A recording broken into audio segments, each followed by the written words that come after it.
സർവം ശിവം അർപ്പണമസ്തു. കൈലാസ്നാഥൻ എന്ന യൂട്യൂബ് ചാനലിലേക്ക് എല്ലാവർക്കും സ്വാഗതം. നാളെ കാർത്തിക മാസം ആരംഭമാണ്.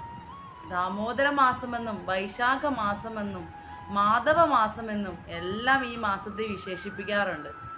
കാരണം കൃഷ്ണ ഭഗവാന് ഏറ്റവും പ്രിയപ്പെട്ട മാസമാണ് മാധവ മാസം. മാധവന് ഏറ്റവും പ്രിയപ്പെട്ട മാസം എന്നതുകൊണ്ട് തന്നെയാണ് മാധവ മാസം എന്ന പേരിൽ അറിയപ്പെടുന്നത്. ഈ മാസത്തിൽ നമ്മൾ ഭഗവാന് എന്ത് പൂജ ചെയ്താലും അത് ഇരട്ടിയാണ് ഫലം. ലക്ഷ്മി ദേവിയോടൊത്ത് ഭഗവാൻ ഭൂമിയിൽ വസിക്കുന്നത് ഈ മാധവ മാസത്തിൽ നിന്നാണ് വിശ്വസിക്കപ്പെടുന്നത്. അതുകൊണ്ട് തന്നെ ഈ മാധവ മാസത്തിൽ ലക്ഷ്മി നാരായണ പൂജയും ലക്ഷ്മി നാരായണ സ്തോത്രങ്ങളും എല്ലാം ജപിക്കുന്നത് ഏറെ ഉത്തമമാണ്. നമ്മൾ എന്താണോ നമ്മൾ എല്ലാ കാലവും ജപിക്കുന്നത് അതിൻ്റെ ഇരട്ടി ഫലമാണ് നമ്മൾ ദാമോദര മാസത്തിൽ ഭഗവാൻ അർപ്പിക്കുന്നത്.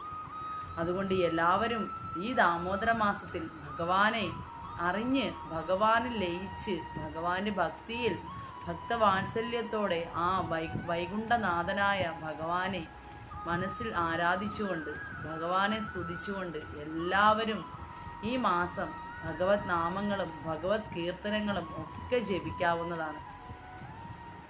കാരണം ഇത് പുണ്യമാസമാണ്.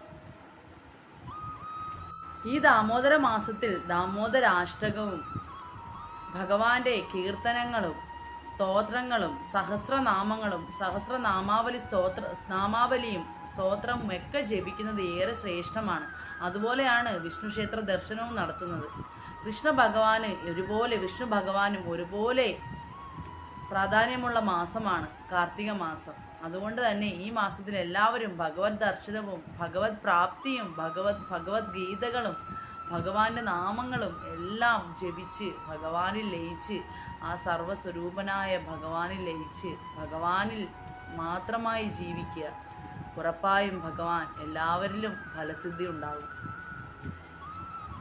എല്ലാവർക്കും ഭഗവാന്റെ അനുഗ്രഹം ഉണ്ടാകട്ടെ. എല്ലാവർക്കും ഭഗവാൻ നന്മകൾ വരുത്തട്ടെ. സദാ ഹൃദയത്തിൽ ഭഗവാനെ പേറി എല്ലാ ഭക്തരും ഭഗവാനിൽ ലയിച്ച് എല്ലാ മന്ത്രങ്ങളും ജപിച്ച് ഭഗവാന് നെയ്വിളക്ക് അർപ്പിച്ച് നെയ്വിളക്ക് കൊണ്ട് ആരതി ഒഴിഞ്ഞ് ഭഗവാനെ ഈ മാസം നമുക്ക് ഭക്തിയോടെ മനസ്സിൽ നെഞ്ചേറ്റി നമുക്ക് കുടികൊണ്ട് ഭഗവാനാകുന്ന ആ ഒരു ദിവ്യ സ്രോതസ്സിനെ ആ ഊർജ സ്രോതസ്സിനെ നമുക്ക് നമ്മുടെ ഹൃദയത്തിൽ നമുക്ക് ഏറ്റെടുക്കാം.